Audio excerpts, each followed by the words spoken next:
حضرت ابو مالک اشعری رضی اللہ تعالی عنہ سے روایت ہے کہ رسول اللہ صلی اللہ علیہ وآلہ وسلم نے فرمایا، پاکیزگی نصب ایمان ہے، الحمدللہ ترازو کو بھر دیتا ہے، سبحان اللہ اور الحمدللہ آسمانوں سے زمین تک کی وسعت کو بھر دیتے ہیں۔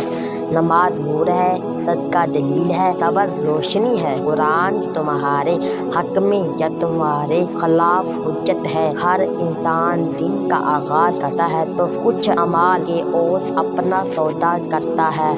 پھر یا تو خود کو آزاد کرنے والا ہوتا ہے یا خود کو تباہ کرنے والا۔ حضرت ابو ہریرہ رضی اللہ تعالی عنہ کا بیان ہے، رسول اللہ صلی اللہ علیہ وآلہ وسلم نے فرمایا، جو کوئی علم حاصل کرنے کے لیے کسی راہ پر چلتا ہے تو اللہ تعالیٰ اس کی وجہ سے اس کے لیے جنت کا راستہ